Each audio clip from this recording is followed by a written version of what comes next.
Hello, I'm Tony Goldstone, and in this video I'm going to take you through one of the intermediate sheets, which is the Growth and Hokey tab. So I'm going to click through that from this link here, which should then take me through to the Growth and Hokey tab. And in this tab there's only one user editable column, and that's column U, which is the unused annual allowance, and I'll come back to that later in the video. So going through the columns one by one, in the left hand side we start off with age in full years, and then the financial year, and that's the tax year starting. And then we've got pensionable salaries, so these are the values that you've entered for the historic pensionable salaries, and this is your future predicted pensionable salaries based on your known pay increments and any other data that you've entered, and of course your non-pensionable pay, which is important for calculating the tapered annual allowance. And then in this next block, G, H and I, we've got your PIAs or pension input amounts, and this is based on you being full-time in the pension scheme.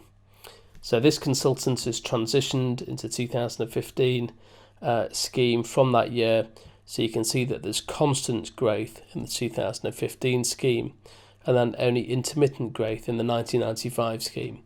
And that's because in the 1995 scheme you only get growth when you get a supra-inflationary pay rise.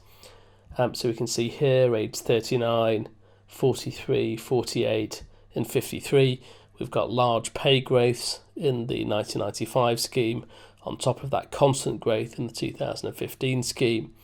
So then if we jump over to the tax due, which is column W, you can see there's large peaks in an annual allowance bill. So that's a bill of £18,000 to be paid from tax income, and then a bill of almost £23,000, and a bill of £26,000 here in these pay award years. So jumping forward, we can see threshold and adjusted income. So essentially threshold is basically your taxable income, and your taxable income already excludes your personal pensional contribution or your employee pension contribution.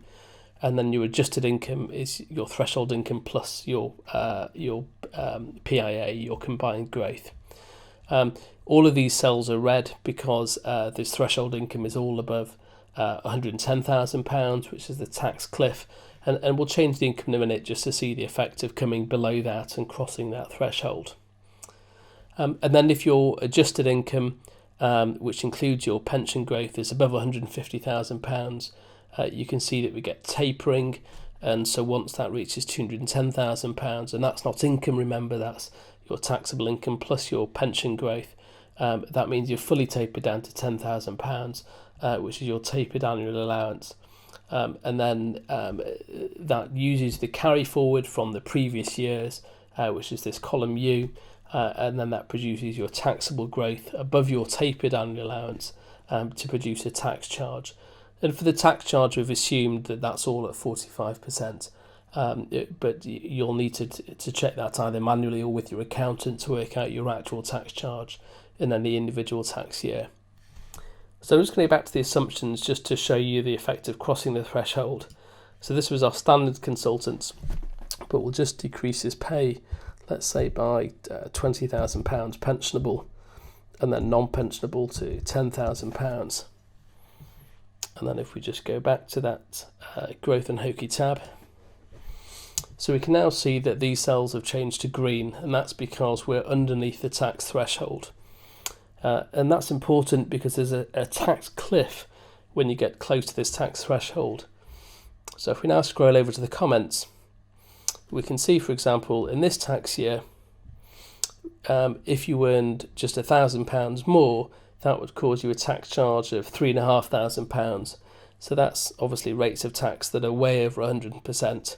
Or in this year, indeed, where we're just under the threshold, so we've got a taxable pay of £995,000.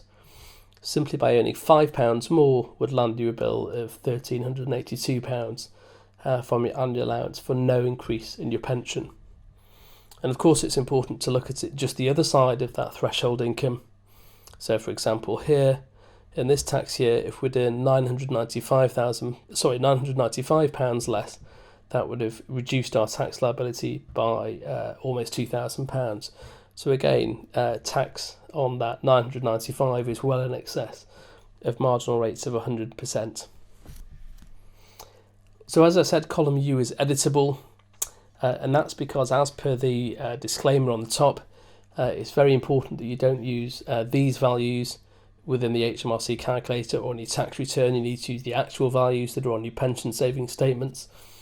And when you do that, or your accountant will give you your actual unused annual allowance from the HMRC output, and then you can put those, if they're any different, into this column here to calculate your exact tax. So that's the Growth and Hokey tab. Thank you very much.